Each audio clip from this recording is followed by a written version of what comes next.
geek. Talking baseball every week. Because they're Gleeman and the Geek. And welcome to Gleeman and the Geek, sponsored by Black Stack Brewing, presented by Black Stack Brewing. I'm John Bonus from Twins Daily. With me, Aaron Gleeman is the other. We are wearing the opposite ends of what a man could wear when going on video, which is I have one of 10,000 ratty blue t-shirts that I own. And John, who was a moment ago just wearing a white collared shirt, and I remarked, "Why are you wearing that? What are you going to church?" And he said, "Hold on a second," and then put on a suit and tie to go That with is it. correct. And you know why?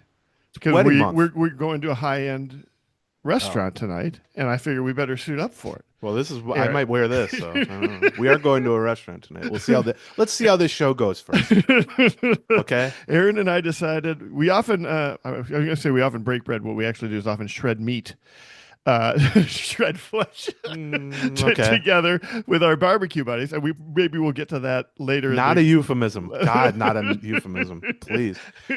We will maybe get to that later on in the show. We've got at least one barbecue place to review, but tonight we are going out with our significant others. Yeah, they finally said, "Why don't we ever?" All the four of us don't go out together, so we're going out for a nice little dinner together. It'll be a real change of pace, considering you saw my significant other about 6.5 hours. Yeah, but ago. I never see the two of you in the same place. I'm starting to wonder if you're the same person. Yeah, well, there's an insult to her. She don't want to hear that. We got some real bad baseball to talk about. With the caveat that things can always get worse. That is my life's motto, as you know. This is the low point of what I would describe as a season full of low points, or certainly a last several months full of low points. I just can't imagine.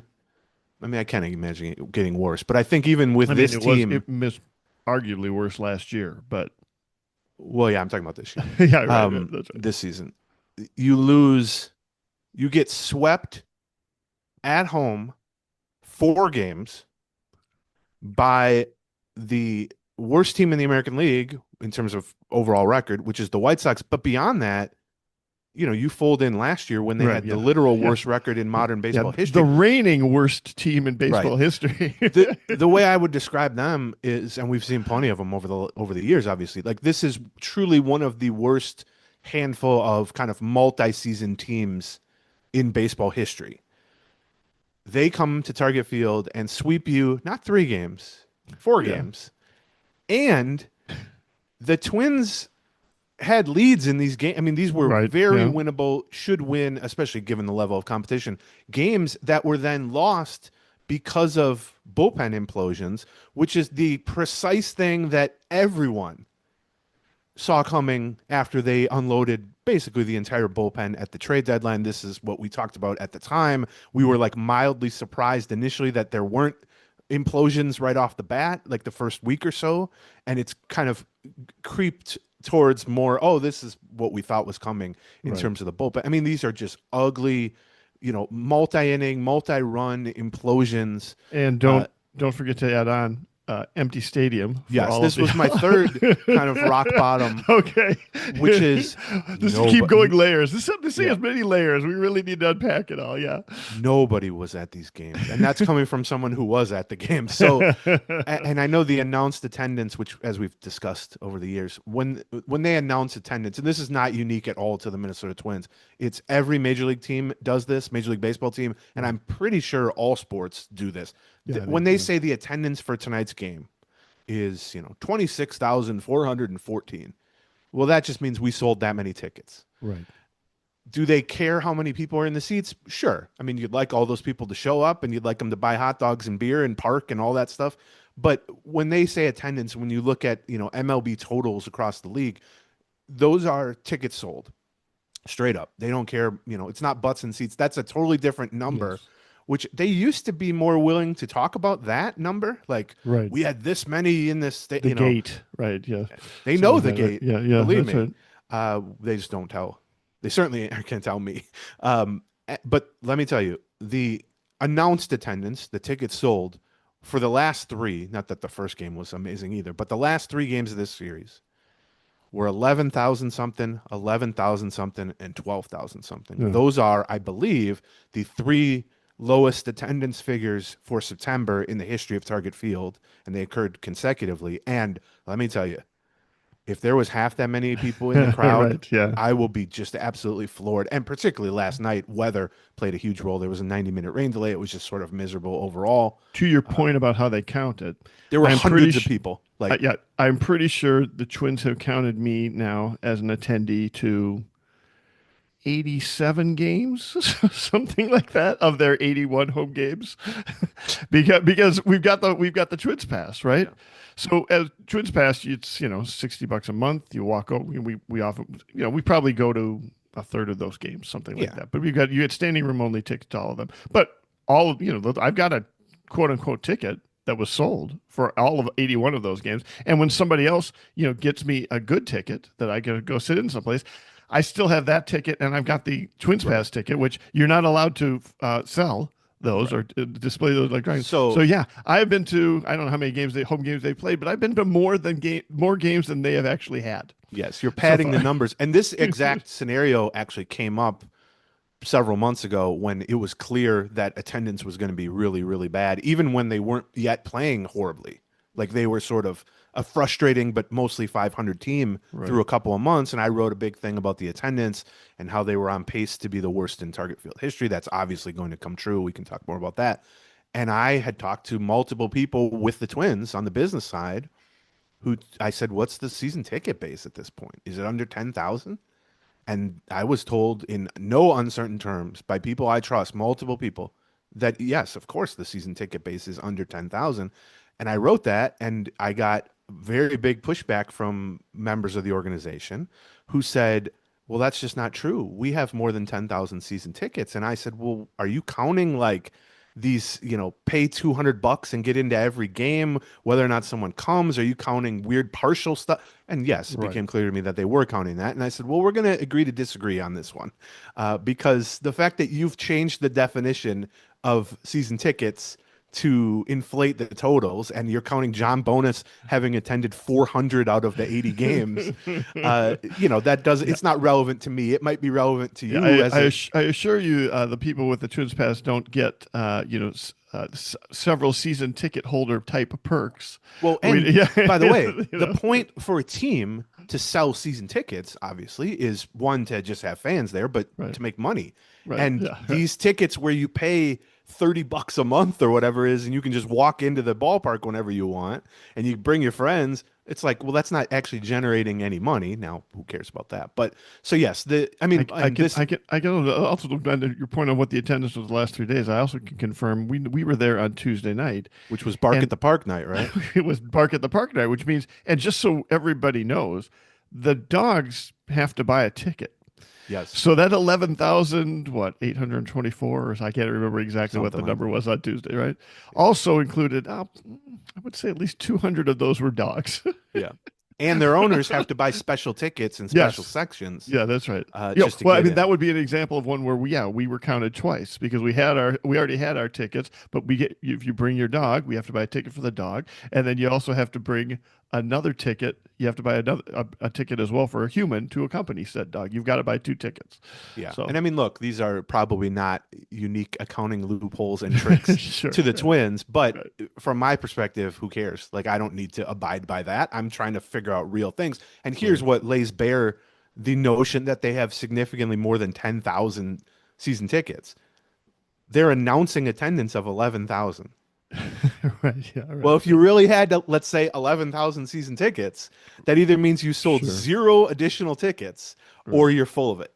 So, I mean, we've reached a point where, that's my kind of default on a lot of this stuff. But I felt watching it, having sat through last night's rain delay and the first games of the series, the weather obviously played a big part. I was actually sort of surprised that a large percentage of the initial people who were at yesterday's game sat through a 90-minute rain delay in really pretty crappy conditions and stayed to watch the 2 worst teams in the American League really battle it out with all their hearts. And, but it was maybe a couple thousand people there. Same deal. I thought the day before the third game of the series, maybe 3, 4, 5,000, something like that at most. We were starting to count the upper deck. There was 36 in the one chunk of the upper deck. There were 11 in the other. It gets a little tricky because you get into like the Champions Club and there's still a few hundreds of people there. So, Sure. but yeah, it was bad. I mean, look, I can imagine it getting worse. Like I said, it can always get worse, especially with this team this season.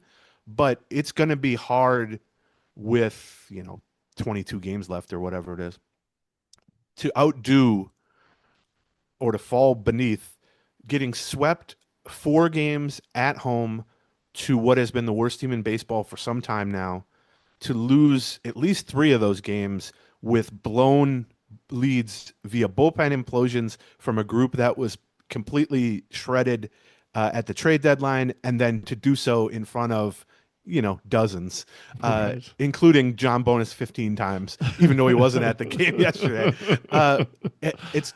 It's hard just from a experiential standpoint.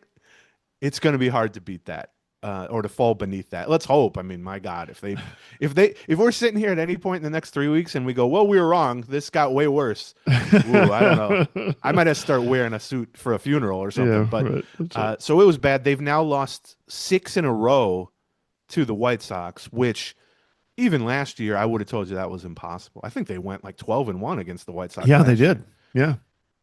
To lose 6 in a row, and They've means, lost the season series too, right? yes, 8-5. They've lost the season series.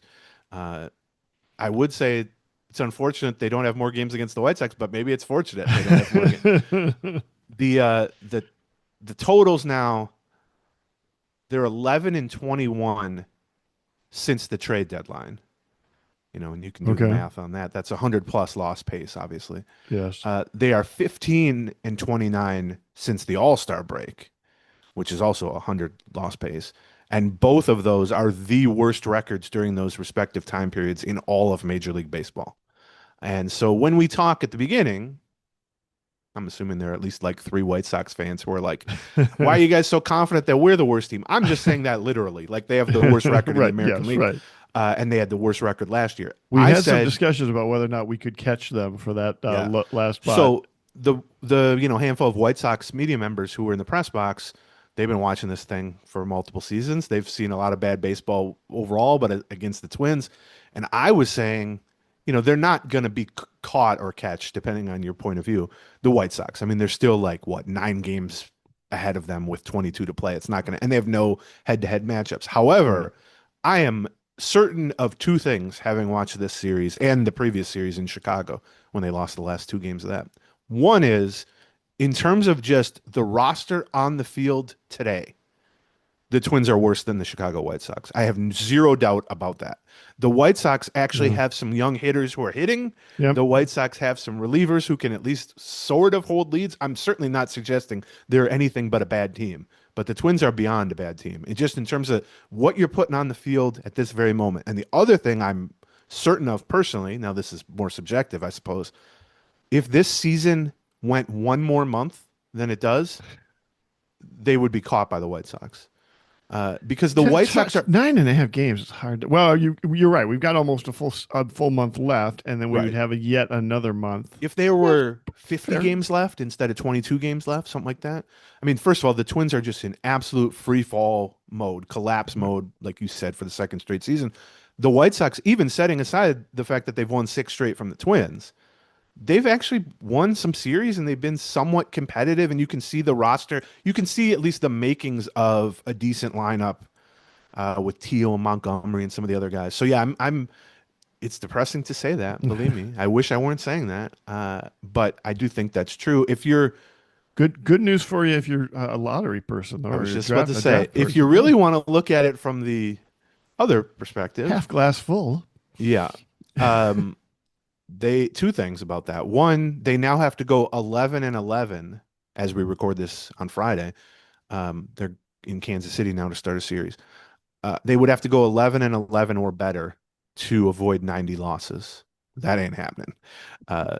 I think even if my scenario where the season went to another full month, they might not win 11 games at this point. Right. So they're going to lose 90 games for the first time since 2016, which is the year they fired Terry Ryan and then replaced him with Derek Falvey. And then to your point, They are now in sole possession of the number 2 lottery spot. Now that doesn't, you're still, there could be good luck, there could be bad luck, but Sure. the Rockies are not eligible for the lottery this year because they've been in the past. The Nationals are not eligible, and so the Twins move up 2 spots. They're the only team with a better spot is the White Sox, who are eligible. They weren't eligible last year when they had the worst record ever and didn't get the number 1 pick. Can you imagine, by the way, I was thinking about that from a White Sox point of view, and I just felt dirty trying to put myself in a White Sox fan point of view. But setting that aside, IQ went down. No, just kidding. But imagine the scenario that was the White Sox last year, where they had the worst record ever. I know. And picked 10th or whatever because they weren't even eligible for the lottery. Imagine if we were watching this now from the Twins and they were going to pick 10th no matter what. Yes. We'd be like, oh my God. We would be going crazy. Yeah, you're right. So, you're right. I guess that's some level of empathy I'm showing to White Sox fans. I don't know maybe I had like a head injury last night in addition to seeing that. So the other thing on the attendance, after these games against the White Sox, now they are officially on pace for the lowest single season attendance, not only in the history of Target Field. Yeah, but we talked about this. Not only in the history of Target Field, but 2000. Yeah, the year 2000. This is not a Conan O'Brien bit where I'm like the year 2000. No, the literal year 2000, when they were at the Metrodome, had not had a winning season in like almost a decade. Right. And here's how long ago that was. 26 years. But here's how long ago.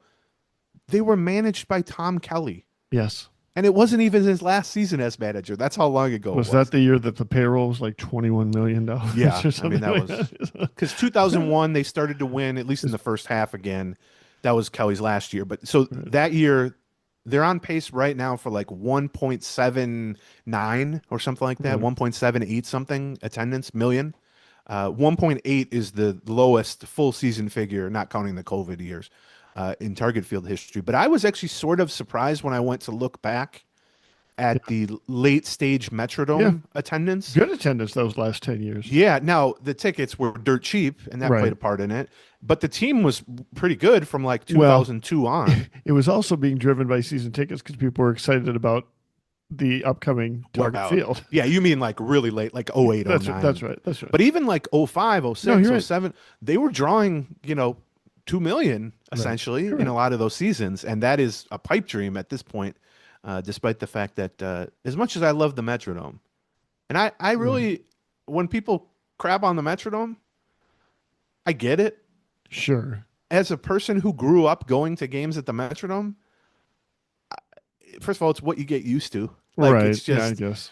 And the team was so bad during that time that I really, during the 90s when I was a teenager, that I never really thought, like, if only they had better circumstances here from a ballpark standpoint, because I kind of felt like, well, the team's bad. Why wouldn't the ballpark be bad?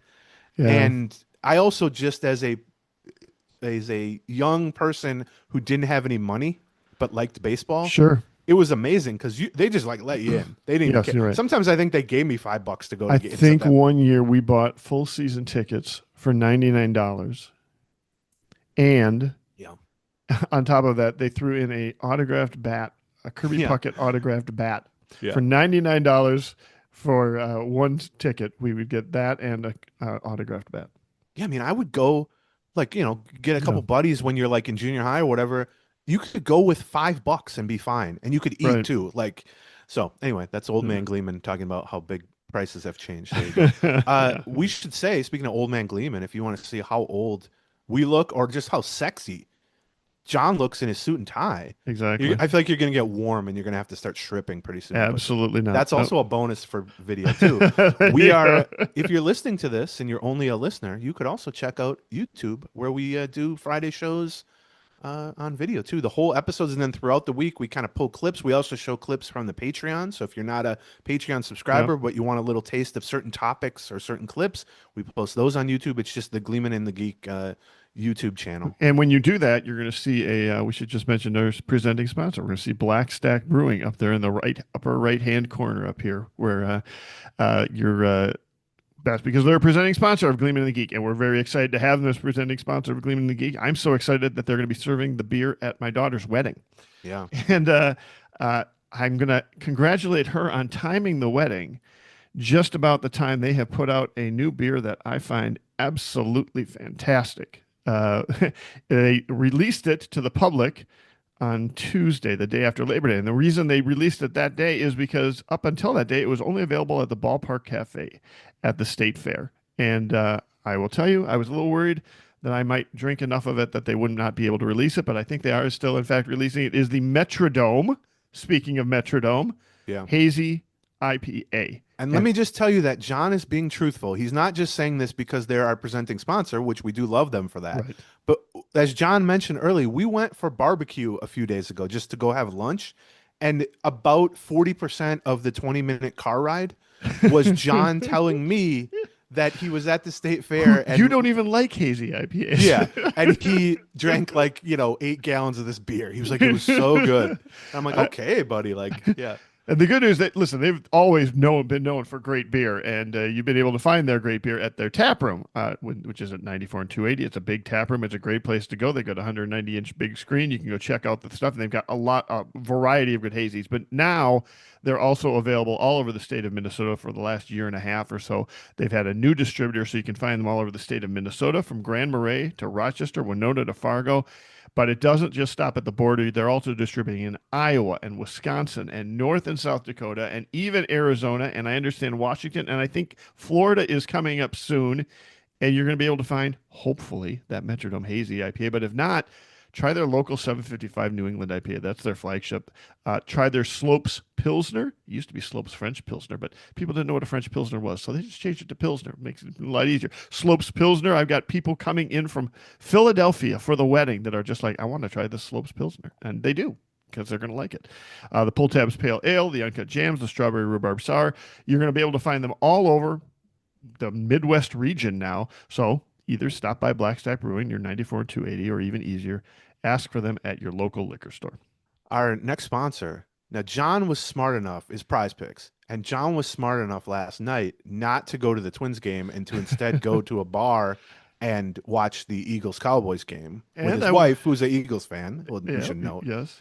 And while I didn't do very well in my side bet on the game with meat sauce at KFAN, I did do pretty well on Prize Picks because I took a look at the lineup that they had out there and some of the more or less than estimates that they had for some of the players, and I said they really have Jalen Hurts at like 1/2 of a rushing or receiving touchdown. He's got to get into the end zone, right? Yeah, he got in there twice, and so he was in my lineup. Also in my lineup, I actually had it also in my lineup was the Chicago White Sox pitcher from Wednesday night. What was his name? Yolendris?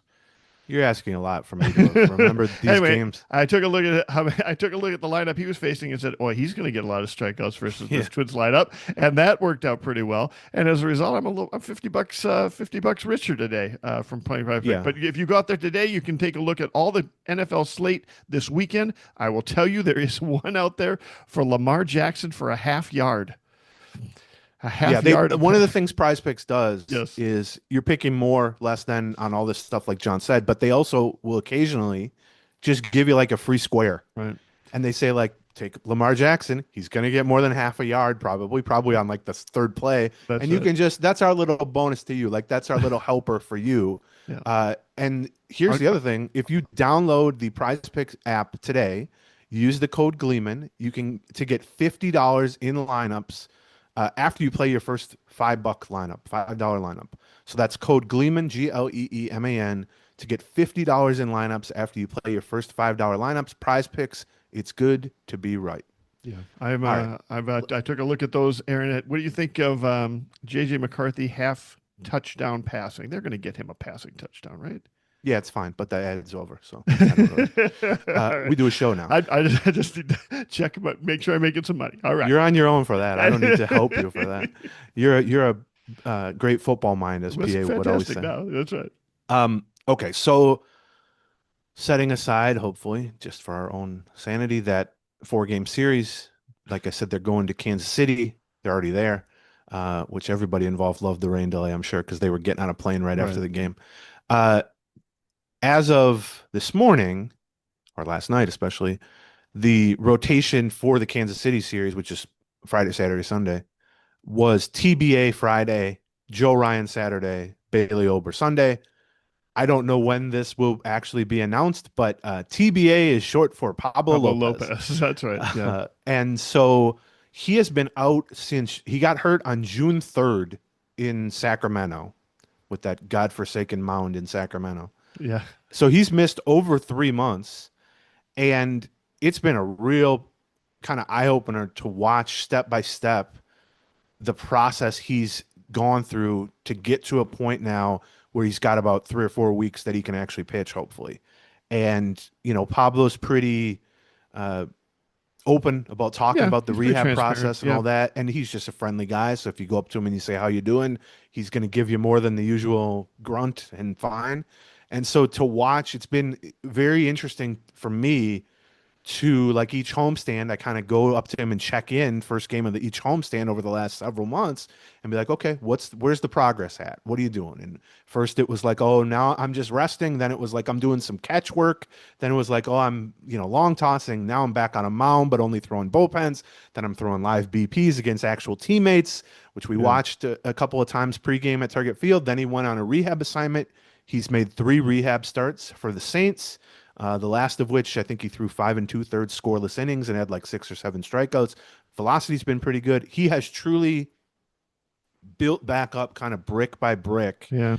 And he's also, just he's like a maniac in terms of working out and conscientious about this stuff. So it's really like he talked several times, like, I'm trying to check every possible box for my own health, but also for the team and just beyond this season. It doesn't do me any good if I get back and I can make 4 starts in September, if my arm is sore heading into the off season or whatever. And so hopefully now we can see him for, 4 or 5 starts, maybe down the stretch, something like that, beginning tonight in Kansas City.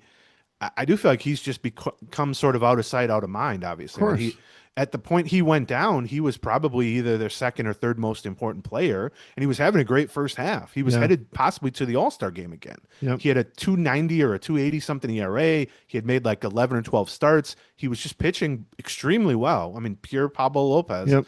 And then 3 months later, the season has collapsed around him basically, and it's like, well, now it doesn't necessarily matter if he can guide them to wins. It's more about, what does he look like? Can he go into the offseason with kind of a normal routine, a normal state of health? And that's the hope. And I'm curious to see, like, I mean, there's no reason for them from a team standpoint to push him. Right. I mean, if we're being honest, there's no reason for them to push any starting pitchers. Well, and I mean, frankly, there's no reason necessarily for him to come back. I mean, other than just sort of a check-in based on. Well, here's the thing. Yeah, I know. You and I can come up with a couple potential reasons, right? Two reasons that he wants to come back, or that I don't know. There's a motivation for him to come back. One is, like I said, he's been working his ass off for 3 months. Sure. The personal pride factor is just, I don't care if it's a good team, bad team, anything in between. I'm not ending this season on the injured list. I'm going to pitch well down the stretch. I'm going to put myself in good position heading into the offseason, which then hopefully heading into 2026, same thing. Like, he made that clear. I asked him like a month ago, maybe, like when this thing was right after the trade deadline, when it was clear they weren't going to be competitive down the stretch. I was like, are you worried at all? Or has there been any thoughts or discussion of just shut him down? Like, maybe come back and make 1 or 2 starts maybe. And he was like, no, that is not my mindset at all. My mindset is, I'd like to pitch every possible inning I can, because I've missed so much time, and I need to, if not just physically, but from like, state of mind, head into October, November, and the winter feeling good, knowing that I'm in a good spot, knowing that I don't have to worry about that. But then beyond that, and this is separate from what Lopez has said, obviously, but this is just us stepping back and looking at the state of this team right now. If he pitches well down the stretch and he's healthy, it greatly increases the odds of them trading him. Well, I mean, it increases the odds of there being interest in him for sure. Yeah. No, I will stand by what I said. If he's healthy and he pitches well, it increases the odds of them trading him. Because if he's not healthy, they can't trade him. No, we you're saw right. that at the trade deadline. You're right. I firmly believe, by the way, uh, that if he had been healthy in July, let's say, and pitching normally, just Sure. not amazingly, just normal Right. Pablo Lopez, If he would have just been himself, had he just yeah, continued what he was doing, right? even a mediocre version of Pablo Right. Lopez, which is still obviously pretty good, I think there's a very strong chance, much like with Joe Ryan, contending teams would have been Oh, for sure. pursuing him at the very least. And I think there's a decent chance he would have been traded. I mean, there was a decent chance Joe Ryan was going to be traded. I think they were Right. relatively close to that, although not like on the 1 yard line of that. And so we've talked about that, the that the worry or the sort of looming over all of this as they collapse down the stretch is, was that fire sale a one-off? Did that fire sale Right. end on July 31st, or is it one of those cliffhanger to be continued Right. storylines? And I That's think right. if sadly, it's, if Lopez is healthy and pitching well, which everyone should be rooting for, Right. that it makes it much easier for them to not only trade him, but get actual significant value for them. Well, Now, and for all the conversation about Joe Ryan and whether or not he'd be traded, it's worth pointing out that, Pablo Lopez is going to be making, $12 million more than Joe Ryan yeah, is basically next year, double. right? Right. Yeah, I basically think, double. So, which, might make some teams a little less interested in him, but makes the Twins far more interested right. Well, and and so willing to let him go. So, Pablo's got guaranteed salaries the next 2 years, 2026, 2027, 21.5 million in each of those two right. years. Joe Ryan, as you said, is arbitration eligible. He doesn't have guaranteed contracts, but obviously he's having a great year. He's had several good years leading up to this, which counts in arbitration. In terms of me trying to like eyeball what he's going to make, I would say for next year he would be in line for somewhere between $8 and $10 million Yeah. via the arbitration process, and then assuming in 2026 he's healthy and relatively good, he would be in line then in 2027 for 15 million, something Yeah. like I was that. going to say 14, 15. Yeah. Yeah, That's right. so that's roughly half of what Pablo is making as a 2 year window there. Sure. But the truth is, 10 million for Joe Ryan next year is chump change. I mean, that's Sure. nothing for an all-star Of starting course. pitcher. And even in the case of Lopez, 21.5 million is not insignificant, obviously, Right. even for teams that spend more than the Twins. But a, late 20s frontline all-star starter, if he proves he's healthy, they make a lot more than $21.5 Right. million dollars a Well, year for two especially one years. that's shown that he can pitch in the postseason too, Right. who's had some success in the postseason. So, Yeah. And also, Pablo, there are all the soft factors with him right. in Of terms of course. who he is as a person, a worker, all that stuff. I'm not saying that's not true about other players, Sure. but I mean, he's known league wide. So I think that would play a part too. So I don't know we're not going to know that until the offseason, obviously. But as you watch Pablo, keep that in mind. Also on the pitching front, David Festa has essentially been shut down for the season, which is only, we're Right. gonna, I remember when I used to work for Roto World and I did player news, we did a lot of this guy's shut down for the season, but also keep in mind the season is 12 games or Right. whatever. Yes. Like Right. at this Right. point, a lot of guys, if you have an injury, you're done for the season at this stage. So it's not necessarily catastrophic news for Festa, but it sounds like if he hasn't already, he's about to go visit a shoulder specialist, which those visits can often lead to surgery, Right. unfortunately. Yeah. He had a recurrence of the shoulder problems that he's basically been dealing with all All season. season. Yeah. He was shut down for a while at AAA. Then he came back, pitched okay a couple times for the Twins, but was real up and down and just didn't Yeah. look crisp a lot of the times. And the stuff was down. And then they shut him down again like a month or so ago. And I talked to him at that time. And he basically said, I haven't been right this whole time. Like Yeah. I felt I could pitch through this and I had some good outings, but I wasn't really happy with my performance. It And seemed to then, bother him more the day after the start than it right. did during the start itself. Yeah. Yeah, which is not uncommon because adrenaline will take care of a lot. Sure. That's like when I do this show, the adrenaline. My back doesn't hurt quite as much when I'm on microphone, and then I shut it down. And so that's unfortunate because I would have liked to see him pitch a few times down the stretch too.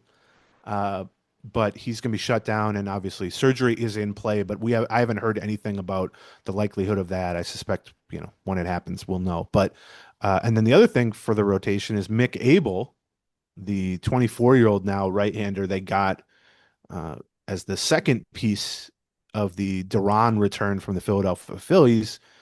and they sent him to AAA for a few starts right after the trade, despite the fact that he had about a half dozen starts with the Phillies before that. And they tinkered with it, and they talked up how he was major league ready, and then they called him up, and he had a bad start, and then a week later he had a bad relief appearance that was supposed to be a multi-inning kind of quasi start and ended up being shorter because he just couldn't get outs, and then he got demoted to AAA. Right. Which we broke that down, kind of what to take away from Abel's performance so far, good and bad, on the Patreon side, patreon.com/Gleeman. So we don't need to get into that, but it is disappointing, when you toss in Alan Roden hitting 150 and getting injured right away.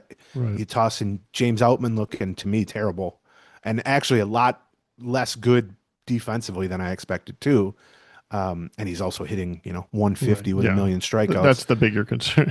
Yeah. Right, yeah. The guys that they got from trades, and these are tiny samples, these don't mean that much long term. But when you're acquiring AAA guys or even guys who have major league experience in some of these deadline sell-offs, you're doing so in part because you think they're close to ready or ready, and you think there's less downside with them. Because you're sacrificing some upside in these older guys, and to have several of them come up and either get hurt right away or perform terribly, or in Abel's case, pitch twice and have them go, nope, he ain't ready, is discouraging. Now, Taj Bradley, who we saw have a second pretty good start last night against the White Sox, has been the one difference, the one different story there. Yeah, we've talked a lot about, when the Twins are winning, we'll talk about, but what we really want to see is certain pieces performing so that you've got some confidence that they're going to be good into 2026. Yeah, it's terrible to be swept by the White Sox, but there were some good, decent starting pitching performances through this rotation. And Bradley's last night was pretty good. And I thought Zebby Matthews the night before was pretty good. You're right. Samuel Richardson had a nice bounce back the night before that. So, those are some things that you can, take away from but also otherwise pretty morbid week at Target Field. This is a funny thing to say after watching them sweep the Twins, but the White Sox are not good. Well, that's a fair point. You do have to kind of say, okay, I agree with you. I thought Zebby, it was one of his better starts. I thought Taj Bradley has looked good in both of his last couple outings. Yeah. And he did have a really bad start against the White Sox, his first start for the Twins. Yep. So, it's positive for sure, but you're facing a real, real bad team that also has nothing to play for. So, I mostly agree with what you're saying. Like, we've kind of, from the start here, post-trade deadline, we had no illusions that this was going to be anything but a really, really bad team. And if anything, they've probably been slightly worse than we expected, but this is within the realm of what we expected. You gutted half the team, and the team wasn't that good to begin with. So what you get is a AAA caliber team. And we kind of said, maybe the best realistic scenario that you can hope for here is, they're going to lose a crap load of games, obviously. But you hope within that, as you mentioned a second ago, that the players who might actually be on next year's team, let alone 2027, 2028, the Luke Keaschalls of the world, the Zebby Matthews of the world, that those guys perform reasonably well. And if you are losing a whole bunch of games, it's coming because these random placeholder type of guys are the ones that are giving up leads or the ones that are going over.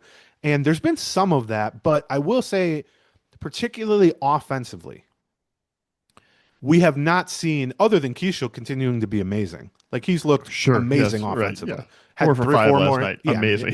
He just won't stop, and he's running like crazy. Right. I mean, he just looks phenomenal offensively. So that's great. If that's the only takeaway, from the next month, like him continuing to do that, that's pretty good. But the rest of the lineup, the guys who might be around next year, they ain't exactly on fire. There's a lot of, pretty bad performances in that. And so obviously with the bullpen, there just isn't much to latch onto, good or bad, for the future. Right. Because, they blew out the whole bullpen, and we're seeing the consequences of that, which they just have no ability to hold leads. They have no ability not just to hold leads, but like to avoid being just flammable for multiple innings. And you can look at it and you can say, well, okay, it's Genesis Cabrera and it's, Brooks Krischke and all that. Yeah, but it's also Justin Topa and Cody Funderburk of late. And now those guys are not who I would choose to build future bullpens around. Right. You don't think Justin Topa closer. Right. However, those are their best options at the moment for 2026. And they've spent the last several weeks or the last month with their kind of late inning trio being Cole Sands, Cody Funderburk, and Justin Topa in some configuration. Right. And Funderburk's had some good moments, although the Yeah. last couple haven't been pretty. Yeah, the walk to the lefty yesterday just killed me. It was bad. Topa has not had many good moments, and he's been responsible for a couple of these blown leads against the White Sox, although he was taking over for Funderburk's mess. Yeah. Sands, though, I will point out, is pretty much the only bullpen example of what we were just kind of talking about with someone like Keaschall, obviously at a much lower wattage here, but Sands has taken on a higher leverage role, has pitched well in terms of performance, has looked a lot more in terms of velocity and swing and miss and overall stuff, has looked a lot more like the really kind of breakthrough reliever setup man that we got excited about last year. And that was just absent for basically the entire first half of the season. Right. His velocity was down. He wasn't missing bats. We were like, uh-oh, was this just a fluke 1 year wonder type of deal? And over the last several weeks, he's looked a lot like that guy in terms of results, in terms of stuff. And so if that's all you can take away, and I really do think, I'm not saying Funderburk can't be a second lefty or Topa can't be a middle reliever, but in terms of like pushing them towards having a competent bullpen again, right, it's just Sands and Sands alone to be evaluated, I think. Well, I mean, if Sands is, I just want to kind of give some context about what we think is where Sands is. Sands is getting back to where he was last year. Last year he was a seventh inning setup guy, right? You're still missing you're still missing your eighth inning, ninth inning reliable. Yeah, but that's because guys, there were right? Other good relievers. It wasn't because his performance. But that's my point. Warranted that. Your bullpen is a decent bullpen if Sands is your third best reliever, not if he's your best reliever. Right. I agree that's my with point. Right. And so. Right now, he's not only your best reliever, he's your only reliever, really, that I would trust putting out there next season. That's fair. Or that I would write in pen on the bullpen depth chart for next season. So we had some questions about, from a rotation standpoint, when we thought there were going to be 7 or 8 guys down the stretch, which now Fest is out. Those have cleared up, We always I mean, there's no such thing as too much starting pitching depth. There really isn't. And anybody, and I'll put us in this mix, anybody who spends any amount of time worried or like, oh, what are they going to do with all these that'll solve itself whether you like it or not. And so now Fest is out for the year. Mick Abel's been demoted, et cetera, et cetera. Now they still have more than 5 starters. They have 6 at this once Pablo rejoins. So do we think Sunday is the last time we get to see Mr. Ober in the rotation? That's my No, I don't think so. Not if he has anything to say about it. Okay. So I've asked Rocco a couple different days what the plan is. My sense is we might briefly see a 6-man rotation here to sort of welcome Lopez back into the mix, right, without making a big change. But Baldelli indicated yesterday, and had said similar things in the past, that he doesn't think they're going to actually go with a 6-man rotation for the rest of the season. Like that's not going to be the set in stone process, which tells you either they're going to shut someone down, Ober being a candidate, obviously, or they're going to move someone to the bullpen, which I asked Baldelli about that specifically a few days ago, and he kind of shot that down. Basically, we want to keep these guys stretched out. We want to evaluate them, if not as literal starters, then as multi-inning relievers, which can kind of mimic a start. Or you're just going to have to choose 2 guys and have them tag team games, piggyback games. And I think that is probably what I would bet on for most of the remaining 22 games. I think you'll see briefly at least the 6-man to kind of welcome Lopez back, and then I think they're going to basically choose 5 starters, and then the 6th guy will be attached to one of those 5. It could be Zebby and Simeon Woods Richardson. It could be Taj Bradley instead of one of those. Those are the 3 obviously non-veteran young guys who aren't going to be counted on to go 7 innings or 6 innings anyway. You don't want to mess with Pablo Lopez probably, although in my mind it wouldn't be a bad idea to have him on a 6-day schedule to give him an extra day between every start. For that matter, Ober and Ryan, I might do that too. I mean, I'm not looking to squeeze every ounce of workload out of these guys at this point. So I'll be curious. I would expect at least one kind of tandem spot in the rotation, probably with the young guys.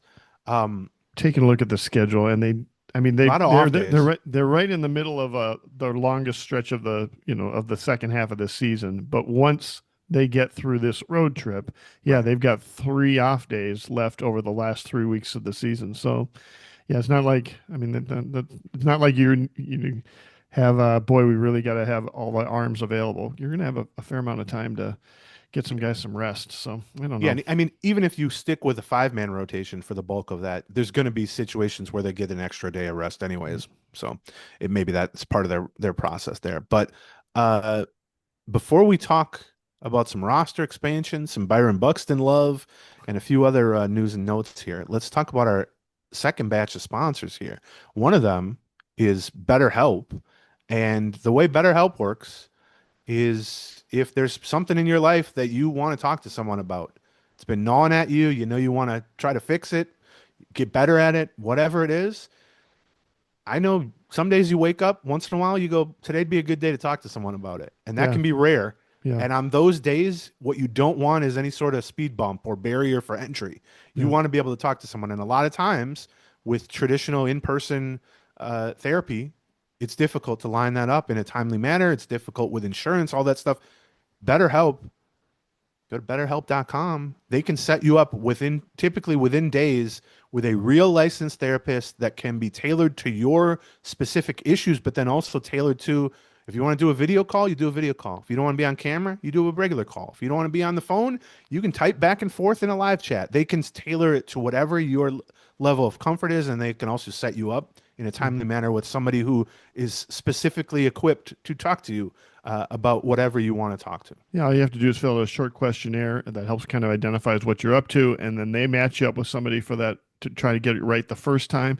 But if you aren't happy with that, you can also just switch to a completely different therapist at any time for their tailored recreation recommendations. So, As uh, the largest online therapy provider in the world, BetterHelp can provide access to mental health professionals with a diverse variety of expertise. Find the one with BetterHelp, and our listeners get 10% off their first month at betterhelp.com/Gleeman. That's BetterHelp, H-E-L-P, betterhelp.com/Gleeman. And our last sponsor, a oh, longtime sponsor, Raycon Everyday Earbuds Classic. They keep making these better and better. I mean, 10 years ago, we talked about how they were super well engineered earbuds, which are important because earbuds are like something you got to pair them and you've got to know whether they're on and such. It's not just, you plug in a wire. This is earbuds, right?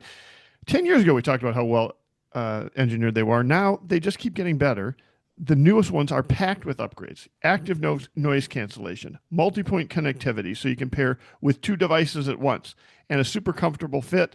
That they've always had that. And they've got 32 hours of battery life. They quick charge for 90 minutes in just 10. You get 90 minutes of charge in just 10 minutes. And they've got an awareness mode for when you're out walking around to make sure that you're aware of what's going on. And they fit well. We use them for our running. I know Aaron has bought some for his mom. yes, she loves them. That's right. So we should. We're fans of Raycon earbuds, and we have been for a long time. And you should might want to take a look at them because they're also super affordable. You just click the link in the description No, box. you just go to There we go. buyraycon.com, There you go. which is BUYRAYCON, buyraycon.com/Gleeman. You'll get 20% off the entire site wide today. That's buyraycon, BUYRAYCON, buyraycon.com/Gleeman, and get 20% There you go. off. Okay, so let's run through a few more of these things. We roster expansion, we spent like probably what some may say is way too much time talking Probably. about September roster expansion, because we viewed it as the three guys they called up were like basically the least exciting trio they could have possibly called up. And it was three. You typically, roster expansion now goes from 26 to 28, but they had a third guy that they could call up because, as we mentioned a moment ago, they sent down Mick Abel ahead of that too. And the three guys they called up were Deshaun Kersey Jr., who we've seen for most of this season in a very limited role, Travis Adams, who gave up a 3-run homer to Kyle Teal last night, who we've also seen quite a bit of this season, and Noah Davis, who we have not seen it at all, but we've seen there too were much reasons of. for that. No, this is his you're third right. stint with the You're Twins. right. You're right. That is a very boring trio. No offense to those guys, but it's not what anybody had really been hoping for. And so we kind of went player by player through the guys that they bypassed to call up that trio and why, and if we think it was right, Kyler Fedko, Aaron Sabato, Carson McCusker, Jose Miranda, Right. which John claimed to have not thought about for 5 months or whatever. Right. And I think he was being truthful. Obviously, Walker Jenkins, Gabby Gonzalez, who are still developing, Emmanuel Rodriguez, who's still developing and also hasn't played for AAA in 2 months. Lots of good reasons to go see some games in St. Paul. Yes. And then on the pitching side, Marco Raya, who's got a bad ERA, Corey Lewis, who has a worse ERA, Kendry Rojas, the lefty they got from the Blue Jays in the Varland trade, who couldn't get out of the first inning in his last start for AAA, Connor Prelip, who's just got to AAA and has also blown past his career high for innings. There are reasons, logically, in terms of explaining why each of these guys and all of these guys were not called up, but that, certainly a guy like Fedko, I would have called up a different trio. However, Noah Davis has already been sent out because he's the guy Right. I don't think they've announced it yet, but that's what's happening. Probably by the time you guys hear this, but he's the one leaving to make room for Pablo Lopez, which they knew Pablo Lopez was on the verge of returning. Right. So they weren't going to add Connor Prelip to the 40-man roster, call him up for his major league debut at age 23, and then send him down 3 days later because Pablo Lopez got healthy. So that played a part in some of it. I still think, Kersey has had very limited role. So redundant on this roster. Right. And is now with Outman around as another lefty. Which is funny because the whole reason he was on the roster in the past is he had one specific set of skills that made him somewhat of an asset. Right. He's not exactly who you'd want as your 13th man on your roster. But given what they already had on their roster, it made some sense. Let's bring in the one super defensive speed guy out there. And now Now he's on the roster despite the fact that he really has, no role other than occasional pinch runner. Yeah. Yeah. Why you might say to yourself, why does a team that has lost the whatever out of their last whatever need a pinch runner? Right. Could that be used on something to evaluate for something? Yeah. I should also note that Ryan Jeffers left last night's game after taking 2 different foul tips off the mask in pretty short succession.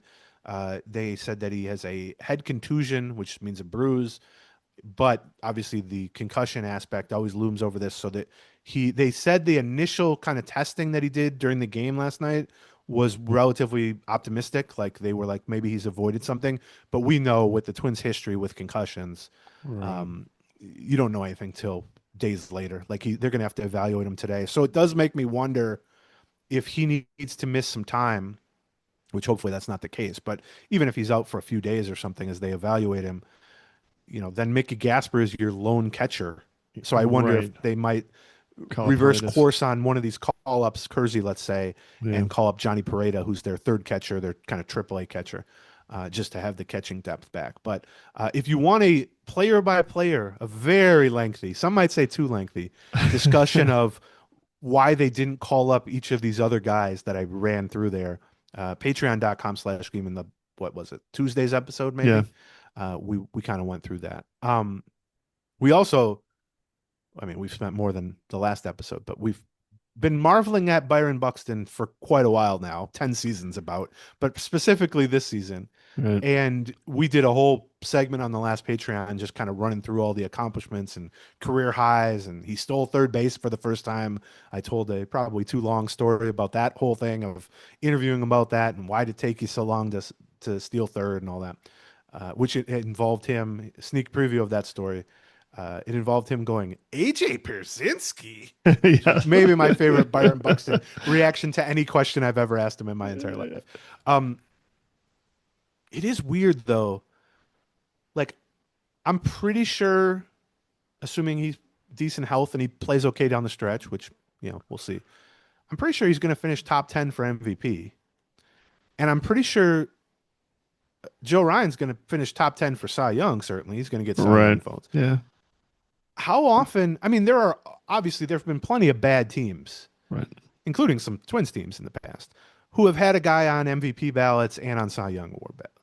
But how many teams that are going to end up with 90-plus losses, did a fire sale at the deadline, have been the worst team in baseball for the final 3 months of the season probably, are going to have a legit, down ballot MVP candidate and down ballot Cy Young Award candidate? Yeah. That, I guess, speaks to the seasons they've had, but it also speaks to the rest of the mess. Right. It speaks to the supporting cast, right?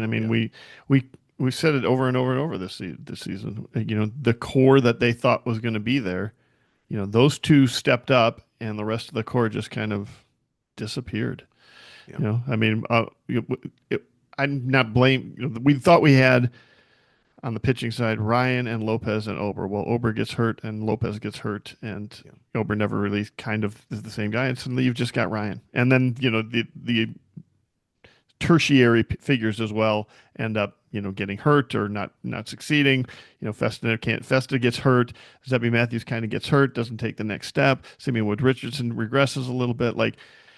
And then on the hitting side, we expected to have a big foursome of Correa and Buxton and Wallner and Royce Lewis. Yeah, and it's been Buxton and then maybe a little Wallner and then nothing. So yeah, it's but in a sense, I get people. I've seen a lot of people being like, I can't believe they're wasting a great, healthy Byron Buxton season, and that's true of Joe Ryan too. But sure. One of the things we talk about is enjoy what you can enjoy, and if you can't, no matter, I get it. It's bad baseball. It's bad team. It's all that. But I do find myself just sitting up in my seat when Byron Buxton comes up to that. Yeah. Of course. I mean, would I prefer he was doing this for a first place team? Yeah. I mean, that's amazing. Well, that's the goal. But not only are we doing it, you can hear the opposing announcers do it. The opposing announcers know what they're facing, and they're also thinking about this game. They want their team to win, etc. And you can kind of see now we're back up to Buxton. This is not who you want to face in this position. Well, and even give me the rest of the lineup. Slightly different than that, but I mean, you also hear from visiting media and stuff where I do think, and this kind of reminds me of Mauer in a way, where I don't think people have soured on Buxton anywhere near the extent they've soured on Mauer, in part because now he's playing his best at 30-something. But there was a moment in Buxton's career not that long ago where the injuries had become so overwhelming that people had lost sight of how funny he is to watch. And that certainly happened with Mauer late in his career. But then you see visiting media come in who don't have the day-to-day story of this thing, who are just thinking about him twice a year instead of every day. And he's extraordinarily well-liked as a person league-wide. But then beyond that, it's so widely recognized the things he can do that very few players can do. Right. In terms of just elite-level skills across the board. And you're talking about, the Bobby Witt Juniors of the world, Buxton. Right. There's a handful of guys at any time in baseball.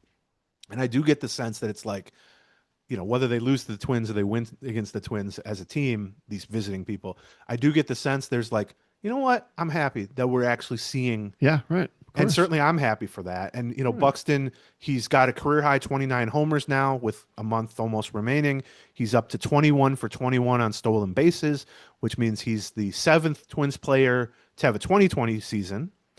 He's within range. I mean, if he wants it, he can get to 2025 or 25-25, excuse me, which he would only be the second Twin ever after Corey Koski to do that. And there's an outside chance that he could get the first 30-30 season in the history of the Twins, although 9 steals are a lot. And we've talked about this over the past month or so, but I don't know that I want him going absolutely crazy on the bases from a health and preservation standpoint. Right. But it's if he feels like he can do it, I want him to do it. I want to see it. Take this clip. Shout out to Billy. That's right. Our one of our beloved employees, which we now have multiple employees, which is amazing. Right. Pull that clip so that if he does get injured, we're going to play that on the loop. That's right. As an example of John whatever. But he finally stole third base, which was fun. He had I told a much longer version of this on the Patreon, but he had only ever even attempted to steal third base one time in his entire career. He was 22 years old. It was his first full season. It was his 103rd career game, July 26, 2016 against the Braves, and it was against A.J. Pierzynski, who was 39 on the verge of retirement and threw Byron out on a double steal attempt with Eduardo Nunez as the back end of the steal. And then Buxton went 10 years without even attempting to steal third base again. Well, you would too. Yeah. And then he just randomly did it on what was it? whatever night against the Padres, Friday night against the Padres, That just became took off. his first 2020 season. Yeah. Didn't even draw a throw, and we talked about kind of the mechanics of all that. So that has been fun to see. It also goes along with Baldelli like explicitly telling these guys as a group or as a collective about 2-3 weeks ago, I want you running. I want you going. I want aggression on the bases. If it means getting thrown out, do it. And we've seen that last couple games. Wallner got thrown out. Larnach got thrown out. But overall, they've not only tremendously amped up their stolen base attempts, but they've been relatively successful. It has had some impact on games, although it does show the limitations of get aggressive on the bases, which every fan and media member constantly is telling every team to do. And in their mind, they think, well, they'll start winning. This is the worst stretch they've ever played and the most aggressive they've ever been on the bases, because those are one-run strategies.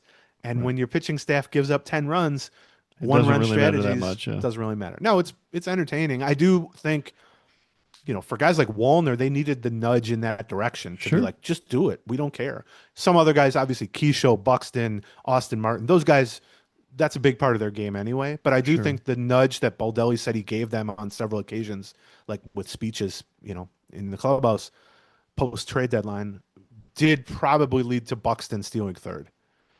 Just from a even subconscious level where it's like, you know what, let me lead the charge here.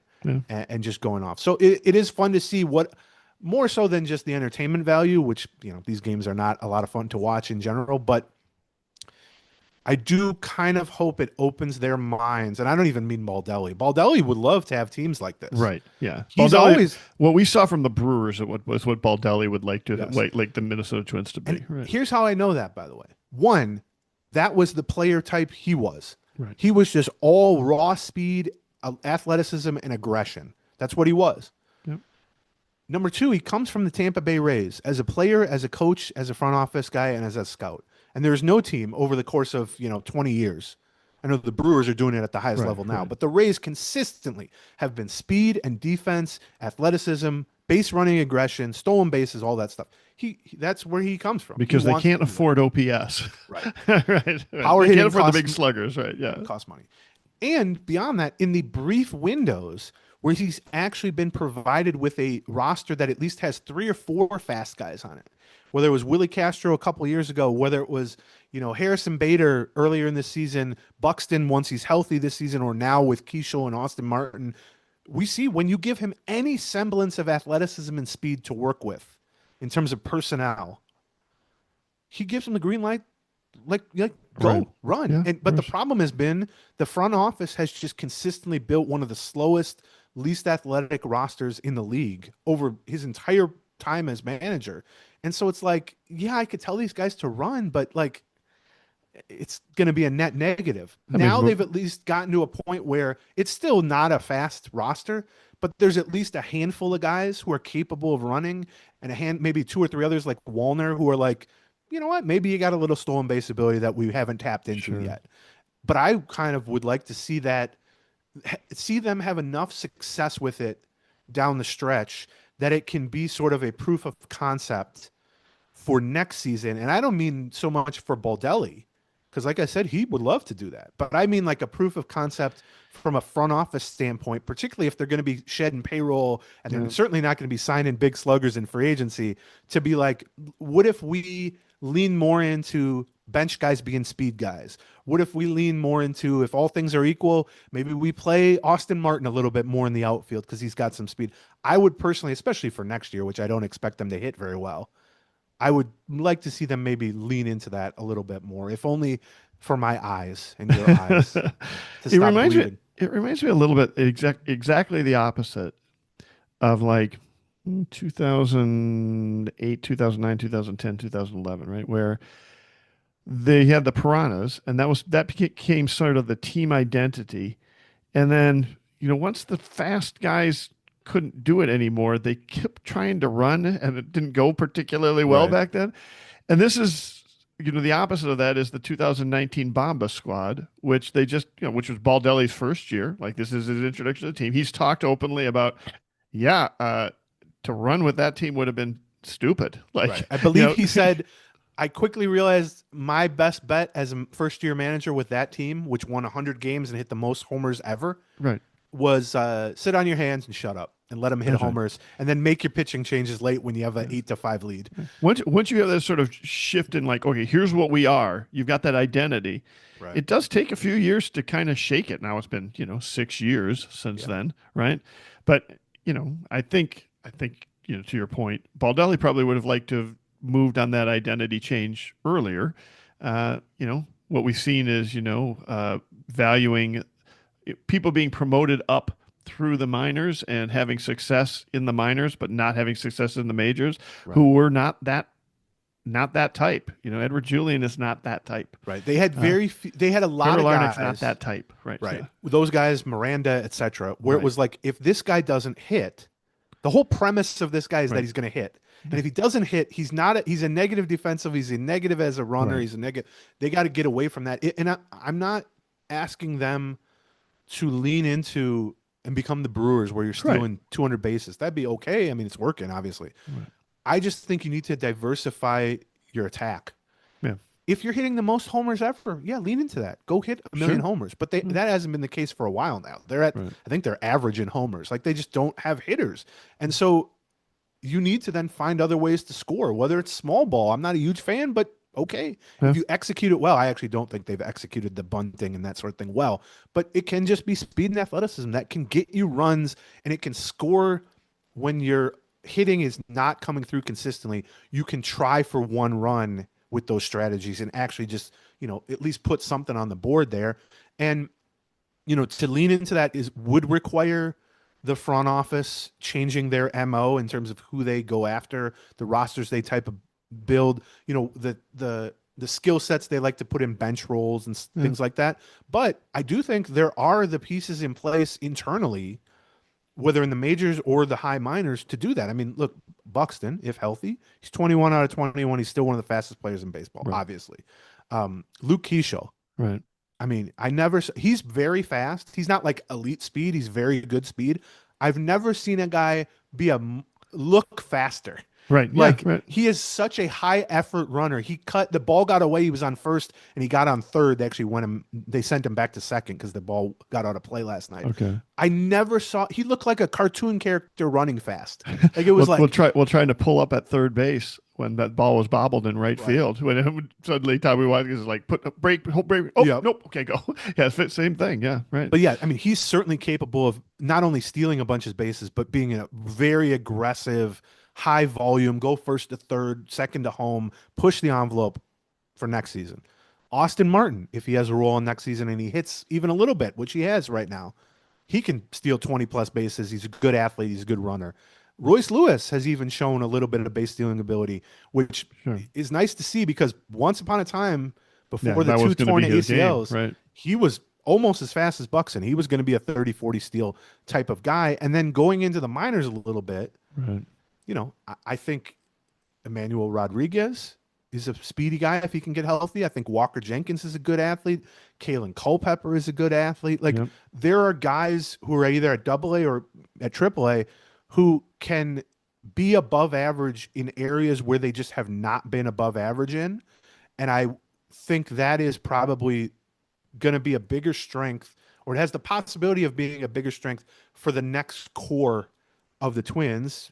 Just Keaschall alone, but I think some of those other guys too, they have a little bit more athleticism. But the question is going to be, they've had some fast guys before in the minors that just haven't panned out. The question is going to be, can those guys hit enough that you still like their hitting enough to give them playing time and take advantage of the speed? But then a lot of it is, can they field positions? That's in question with Keaschall at this point.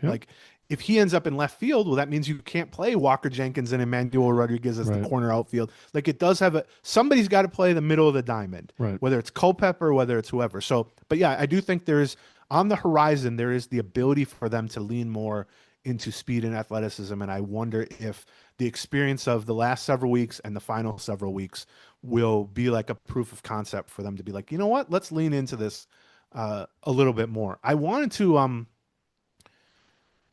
maybe finish on, I published the results of the Athletics Twins fan survey this morning. Okay. And I'm assuming you didn't read it. I have One, not because seen it you yet this morning. refused to support the career of your partner. Exactly. Two, because I know you were Ask at Chrissy. I Runyon's. did the same thing to her. Torpedo her at every chance. Yeah. But I also know you were at Runyon's till God knows when. That's true, yes. And it took you 5 minutes to put that suit coat on. So that wasted some time too.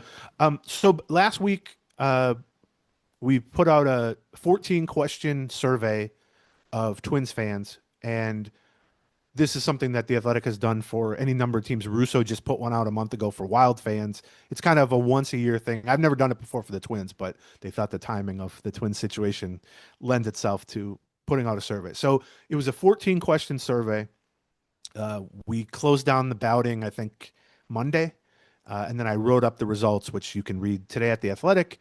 And I wanted to go through the results, but more than that, since you didn't take the survey, I wanted to pose the 14 questions to you, and they're just subjective opinion. It's not like you're going to have to do math or anything, so don't worry about that. Okay, I'm game. And I just wanted to get, now that the balloting is closed and you can't affect everyone else's opinion. Okay. Because that's one of my goals in life, is to not let John Bonus affect anyone else's opinion, because the world does not do that. So anyway, go to The Athletic if you want more details. But I will say we got 6,000 responses to this. Yeah. Which is like 20-something% more than Russo got on the Wild. Okay. And I don't want to name teams, but several teams got like 1,000 responses. Sure. Yeah. So the idea that Twins fans are still not passionate about this thing, no matter how bad it is, we know that to be not the case because of our audience. Because of our download numbers and our Right. Patreon numbers and such. Right. And by the way, Twins Daily's traffic. Literally yesterday, I just sent out an email to all of our writers saying, yeah, here's the numbers for this month. As you can see, there's still a lot of people who give a damn about this team. Now they're angry. Yeah, which right. You'll see from the survey responses. That means they give a damn about the team. That's what that is. Right. Yeah, I have always rejected the premise. I mean, we know this as well as anybody because we both are involved in websites that produce Twins content. Yeah. And we see the traffic, and we're both involved in a podcast that we see the traffic for. So I was enthused by the response to this because I did think, not that this, is going to get to the poll ads, but it's an opportunity for Twins fans to voice their opinion about stuff. So I wanted to go through here. So let's just start at the top. We can run through these. We don't have to spend that much on each of them. But Go for it. Number one question. Do you want the poll ads to sell the team? Yes. You do? Sure. Yeah, that'd be great. Would you like to? So there was 5,958 responses to that question. Some people skip like one question. Okay. So 6,000. What percentage? It was a yes or no question. Yes, I want them to sell. No, I don't want them to sell. What percentage do you think said yes? I want the poll ads to sell out of 6,000 responses. Say 85%. 98.5%. And I did the math on this because I could look at all the results. I got a big spreadsheet. I went through it. That's crazy. That's an insane number. Here's what I wrote. It's difficult to get 98.5% of people to agree on pretty much anything. Right. But the idea of the poll ads no longer owning the Twins carries an approval rating that is basically on par with pizza tastes good or dogs are cute. Like 98%, 45%. And here, so out of 6,000 responses. By the way, you cannot get 98.5% of people to think dogs are cute. Yeah, probably. Nowhere close to that. I'm a cat guy. I don't. Right. Yeah. I think pizza is great. Would only get you 88%. Right. Yeah. That's nuts. So 1.5% of respondents said no, they don't want the poll ads to sell the team. To those people, I would say congratulations. But also, that's 87 people exactly. Out of almost 6,000. That's what we're represented by. Yeah. That's like, I wrote that question. I put it first for a reason. I wanted to start off on that foot. I think I would have gone a little higher if I guessed than you did. Would you say 85% or something? Yeah. I think I would have said 90%. 98.5% is absolutely insane. Like to the point that I hope they become aware of that. Like, I think that would be eye-opening to a normal person. Now, we're not maybe dealing with normal people, but whatever. Okay, so you're in agreement with the masses, John, as usual. Shocking. Yeah. It's so funny to me to be, just keep looking at you. You're wearing a suit. Throwing me off. Okay, next question. This is multiple choice. Where do you assign the most blame for the Twins' struggles? The 5 choices: Oh, okay. ownership, front office, manager, hitters, pitchers. Oh, I chose to split up the players because I thought that might be kind of interesting. yeah. Yeah, I like that. So, Um, A, it's tell A. me, It's A. okay, It's tell me ownership. what your pick would be, but then also guess what you think the percentage, I guess. You're I right. will It say is 50. 78.7% said ownership. All Are right. you sensing a theme, John? Yeah, right. That's great. Emerging. That's amazing. Yeah. Here's This also, message is definitely, yeah, it's being loud and delivered. clear. Right. It's loud and clear. Now, whether it's heard or not, tough to say. So, yes, 78.7% when given 5 choices. And by the way, hopefully we're clear. There is plenty to blame to go around. Right. There are 5 big pieces of this blame pie at the very minimum. Right. You could certainly blame hitters. They've been terrible. You could certainly blame pitchers. They've been Right. awful since the deadline, especially. You could certainly blame the manager. Go on Twitter. You'll see people wanting to fire the manager for the past, since he got the job, basically. And you can certainly blame the front office, which I think I've been pretty willing to do. But 78.7% going, well, obviously ownership is kind of interesting. Second was the front office with 11%. Third was not the manager. Third was hitters at 7%, 7.3%. Wow. Then Baldelli at 2.5%. And then That's pitchers. not the way I would have gone. Or that's not the way I would have thought it was going to go. I thought, man, I thought Baldelli would have been second. That's my assumption, which maybe tells you Twitter is not real life. Yes. That's good to hear, actually. Yeah. And then pitchers, 0.4%. I thought the 2 things of note, or 3 things of note. One, 78.7% when given 5 choices, picking the owners are, like I said, that's telling you something. The second thing that I was surprised by was Baldelli only getting 2.5%, which is 4th out of 5, which tells you people are not only not seeing him as the biggest problem, a lot of people aren't seeing him Right. as a problem. That's at all. amazing to me. And then the other thing was the hitters and the pitchers have been like almost identically bad. They're both, I think, 25th out of 30 in runs scored, runs allowed. And yet the hitters received 7.3% of the vote, and the pitchers received 0.4% of the vote. And here's the twist that makes this even more interesting to me. There was higher expectations for the pitchers coming into the season. Right. That's true. For sure. They were viewed as the strength. And yet they've performed almost identically bad, and, 12 times as many people voted for the hitters, which I thought was kind of interesting. Okay, so next question is, what grade would you give Twins manager Rocco Baldelli? A, B, C, D, F, obviously. I'd give him a C. Okay. C was the most common response. Okay. 48.2%. So basically half of people gave him a C. What I thought was interesting, and this definitely matches only 2% saying he was the most to blame, obviously. I mean, Sure. They're kind of consistent across that, was not only did half of them give him a C, which is saying you're doing an average job, but the runner-up choice was B. Huh. And then D was third. There were substantially more people who voted B as the runner-up than D. What's the breakdown of A, B versus D, F? Okay, I have that. 30.7% gave him an A or a B. Okay.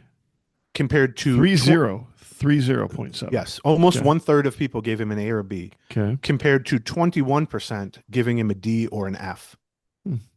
Which is interesting. Now, B is doing the heavy lifting there. Only 1.6% gave him an A, and then on the other end, only 4% gave him an F. Right. Okay. So he's getting, B's and C's with some D's in there, which, I mean, I have a hard time giving him a B, but I think a C is somewhat reasonable. But sure. So that was Baldelli. Okay, same question. What grade would you give the Twins front office?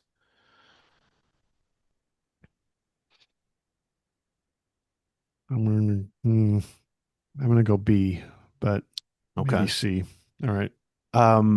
This was a pretty different story. 53.7%, so over half, gave the front office a D or an F grade. Really? 53.7. Yep. Wow. And only 12.7% gave the front office an A or a B. Interesting. And only 0.7% gave them an A, 12% gave them a B, basically 1/3 gave them a C, and then 35% gave them a D, and 18.4% gave them a failing grade, an F. Yeah. So the median there is a D, right? That's the median. Yes. Right. That's with the Yeah. 50% mark is the D. Okay. Basically, between C and D is kind of what that's right. Which I think makes sense, if only because Baldelli is at least one additional layer removed from ownership's actions. And in particular, not only is the front office just closer to the ownership level, Derek Falvey now runs both baseball and business operations. Yeah. And so he has not only more power, but just more agency, like per individual, he can sort of determine his own fate a little bit more. Like he can make decisions that more directly affect him, whereas they are giving Baldelli a roster to work with. So I think that makes sense. Then the same grade question, what grade would you give Twins ownership? Oh, F. You would give them an F? Yeah. This one was kind of interesting because it does basically match the first question. 98.2% gave them either a D or an F. Okay. Which I think matches the sell the team number basically exactly. Sure. Yeah. Right. And that includes within that 89.5% gave them a failing grade, gave them an F, which is 4 times as many, 4 times the percentage of Fs as the front office and the manager combined. Sure. Right. Yeah. Now within that, 0.2% out of almost 6,000 people gave them an A. And since I knew people would be curious, I went and looked. That equals... And their names are... You're ahead of me. That equals... Dan Hayes. No. John said that, not me, Dan. Get mad at him. Just giving you a hard time. Was I thinking it? Yes. Did I say it? No. So you can't sue me for that. Out of 6,000 people, 0.2% equaled literally 9 responses that gave them an A. Okay. And so I was curious. So I went to the Pohlad Company website. Okay. And I looked and I thought, how many Pohlads are on like the board of directors?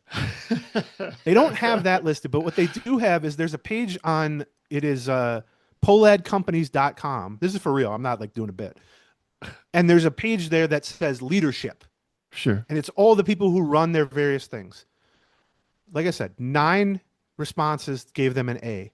On the leadership page of pohladcompanies.com, there are 8 people with the last name Pohlad and 1 person with the last name Falvey for a total of 9 people. I'm not saying they voted in the poll. I'm just saying context-wise, that is the same number. Okay. Here's another grading one. We'll move past the grading ones after this. But what grade would you give the Twins trade deadline moves? Collectively, not individually. Yeah, collectively? Yeah. B. Okay. So obviously fire sales are always going to be wildly unpopular. Right. This matches that. Sure. Only 10.6%, 10% gave them either an A or a B. Yeah, I believe that. There's a big middle ground. 25% gave them a C. And then D's and F's accounted for 64%, including over 30% F's. Yeah. Again, not surprising, but no. Okay. So then I wanted to dig a little deeper within the trade deadline. So then the next 2 questions are addressing more specific moves. So the first one is, what was the Twins' best trade deadline move? And I listed there were 9 of them or whatever. Now they can mean whatever you want it to mean. Like, it's open-ended in terms of how you're reading that. But what was the Twins? You want me to read some of them? Yeah. I'm going to say either Duran. I'm having trouble getting past the Correa one. I really like the Correa move. Okay. Just give whatever. I'm going to go Correa. Well, you agree with the masses here. 44.4% said the Correa salary dump, in which they ate $33 million and received almost literally nothing in return, right, was the best trade deadline move, which really kind of puts into focus how much people hated the overall trade deadline. Right. When the best move is paying a guy to go away and getting nothing in return. They got 44.4%, so almost half. The second most voted one was Duran to the Phillies for Tate and Abel, which got 28% of the vote. Third place, would be my pick here, which was trading Paddock to the Tigers for Jimenez, the 19-year-old catcher that they got, who's been doing pretty well. I didn't expect that. I'll be honest with you, I haven't tracked him since we got him. So he's been great, and Paddock's been moved to the bullpen already. But I just thought that was good value, and that was actually the first trade they made. Yep. I was surprised it got 10% of the vote, which is third, and I was surprised because it's such a low wattage move compared to the other ones. But I think that's probably an example of it's just easy to see that was good value. Sure. Right. That's the one I would have probably voted for. The other ones, they all got 1 or 2%, pretty much everything. Gotcha. Then the flip side, what was the Twins' worst trade deadline move? Oh, I mean, I presume. Well, what's your opinion of it? Yeah. Okay. Who did they get for Castro? They just got the Chicago couple pitchers, pitcher? Yeah. Gallagher and Armstrong were their names, but yeah, kind of non. But Armstrong's the Dominican 16-year-old or something. John, I can tell you with confidence that a guy named Armstrong is not a 16-year-old from the Dominican Republic. Yeah, that's right. I'm sorry. You're thinking of the Harrison Bader. That's the Bader one, right? Yeah. That's a great Johnism. Hey, is Armstrong this dude from the Dominican? Maybe it could be, I guess. Yeah. But I guess I'm going to go Castro on this. That was the worst move they made? I just don't know I just don't know enough about what they got back on that one. I'm having trouble thinking of anything significant they got back for Willie Castro. So you've only had 6 weeks to think about it. Okay, well that got 1% of the vote. Yeah, my guess is that it's Varland. Yes, 54% said Varland to the Blue Jays for Rojas and Rodon. Rodon's injured, and Rojas has like a 12 ERA at AAA. What was interesting, that's not surprising. First of all, it was the weirdest trade. It was the last trade. It was the only guy who had 5 years of service or remaining team control that they traded. He's also a Minnesota native, et cetera, et cetera. He hasn't pitched very well for the Blue Jays, but whatever. What was interesting, so that didn't surprise me. Over half of people said that was the worst trade.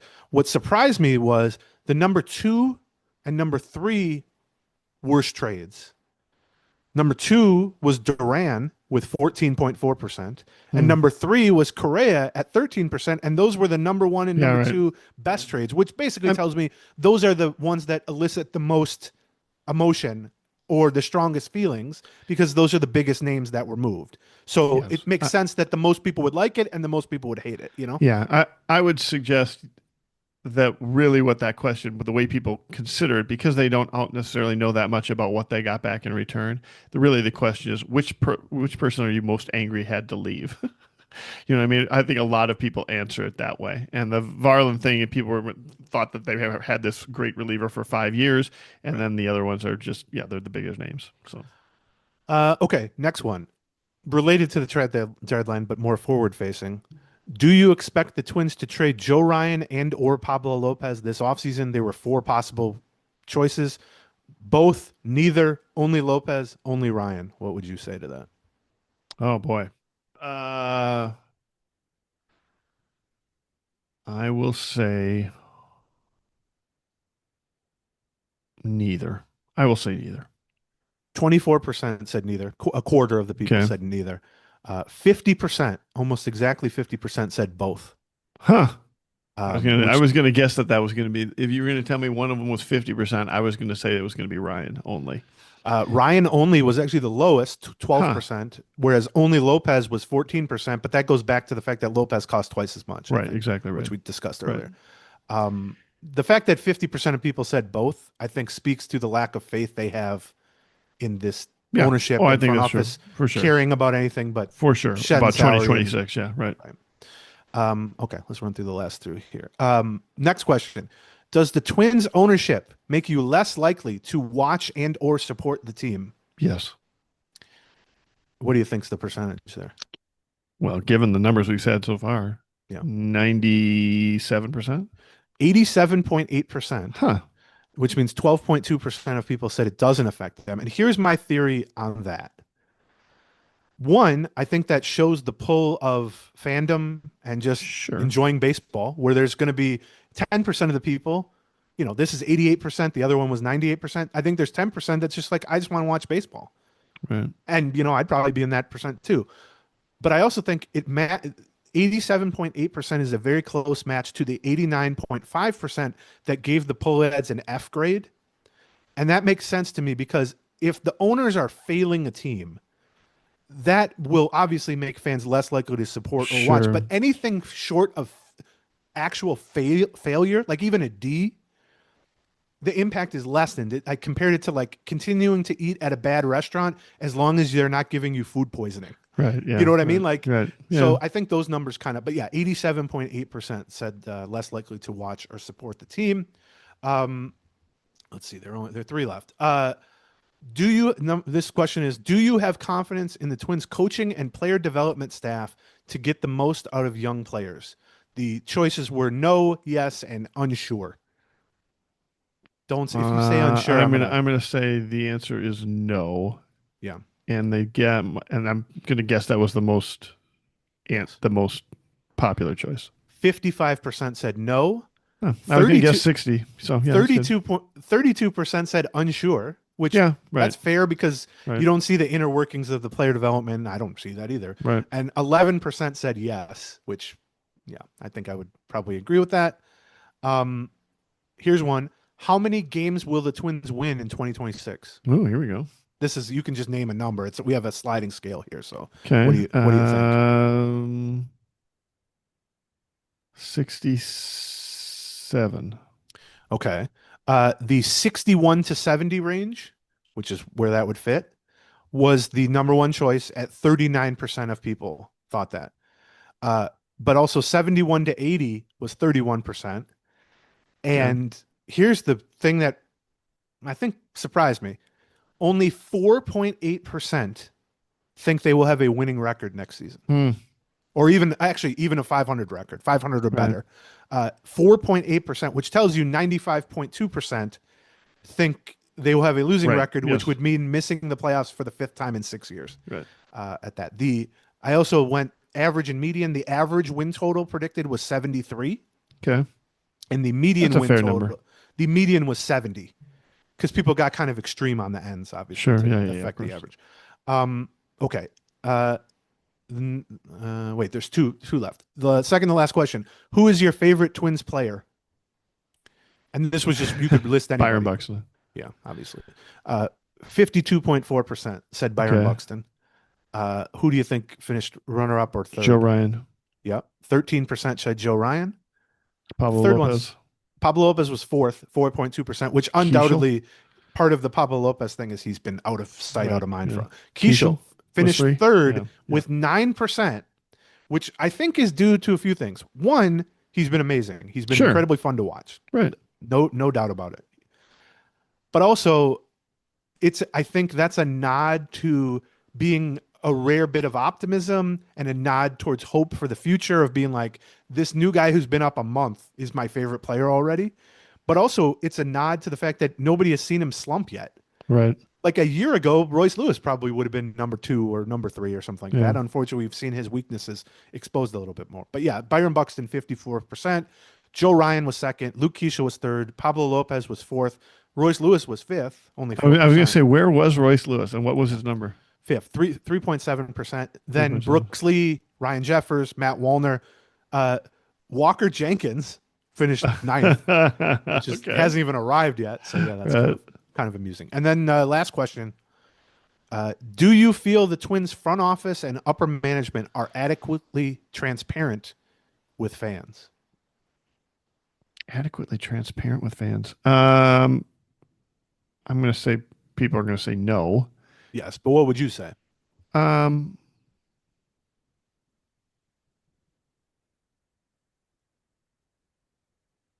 would probably say yes. You think they're adequately transparent with fans? Keep in mind, mind, I guess the owners. I guess I'm comparing it to the rest of Major League Baseball. Are they more transparent than the other 30 teams? What, like, if you're there, are they in the top 15 of transparent teams? Probably. I mean, keep in mind, no member of the Pohlad family has spoken in the last 11 months. No, yeah, Sure. last 11 months. I think, yes, Falvey speaks about once a month, often when requested by us. Sure. But you also, in my mind, have to keep in mind what was the big effort they reached out to fans with was that tone deaf letter they sent to season ticket holders. Listen, I'm not saying I wouldn't like them to be more transparent. I interpreted that question as, are they more or less transparent than most Major League Baseball clubs? I think they are probably more. But yeah, see, I I'm not sure don't about that. view my life as revolving around the other 29 teams. I just Okay. view it as, do I think it's adequate? Fair. Do I think That's they fair. are reaching their customers with messaging that is not tone deaf and doesn't make people think it's AI driven? And yeah, I get what you're saying. Are they The average? default answer in Major League Baseball is they're incredibly opaque, right? Like they are. There are certainly owners who talk a lot more than the Pohlads and say a lot more than the Pohlads, and there are certainly front office people who are more directly answering questions than Derek Falvey. Whether they are average or below average or whatever, I would go back to the restaurant analogy. If you got a bad plate of food in front of you, but you say all the restaurants in this neighborhood also stink, that doesn't make the bad plate of food in front of you any more adequate in my mind. But I get what you're saying, why it's a different view. So anyway, 85% said no. Okay. That's a little higher than percentage. 9% said unsure, and 5% said yes. So you were in the 5%. A couple of the responses were like, I don't care if they're transparent if they win games. Right. Which Yeah, is absolutely true. Unfortunately, they aren't winning games. Right. But yeah, I don't like, obviously the Pohlads have just been completely out of the picture since the thing last October where I was in there and it went haywire for him. Right. Falvey will speak if you request him after the trade deadline. Then he speaks. He's not unavailable. I just very rarely get a sense that it was anything but empty calories. Sure. And he's intentionally doing that. I mean, that's how he and speaks. it's trended down. Yes, it's. I mean, that's part of our perception of it is it's definitely trended down. I mean, it trended down from Terry Ryan to Derek Falvey to begin with, but it's trended down throughout the Falvey era. Right. It's gotten much more just corporate speak, just repeating the same sort of things, and less availability. Like you used to see him, every homestand or something like more regularly than we are now. So yes. So that's it. That's the survey. People, if you want the full results and more data and more details and pretty graphs and a few more thoughts from me on it, it's the main article on the Athletics Twins page right now. You can go read it. I'm going to add John's data. So now we have 5,959 instead of 58. There you go. Yeah, you disagreed with a few of them, so that's good. Okay, we will be back Monday, right? Yeah, we'll talk about this Royals series and back on the patreon.com/Gleeman. We would love to have you join us. Get a jump on the off season is what I would suggest. We are going to be continuing to record episodes throughout the off season at patreon.com/Gleeman, and we'd love to have you join us as we watch this. I think it's in a lot of ways it's going to be either. It could be a fascinating offseason. I believe maybe it's for going all to be maybe for all the bad, maybe all the worst possible reasons, but it could be a fascinating offseason. I don't think it will be a boring offseason, and I don't always say that about Twins off seasons. But thank you to our sponsors, Raycon, BetterHelp, Picks, and our presenting sponsor, Blackstack. Blackstack, they are now being distributed to all of Greater Minnesota and even greater than Greater Minnesota. So stop by your favorite liquor store or the Blackstack tap room to grab your favorite brew or try something new. Go take that suit off and stop sweating. We'll see you tonight at the fancy dinner. You better not wear that tonight. I'm not sitting at a table and eating steak with you while you're wearing a suit and tie. Right. Come on, John. Bye. And welcome to the end of this video. There's lots more. For another, just click on one of these boxes. Or click on this circle in the middle to subscribe to all of our Twins Talk. Thank you.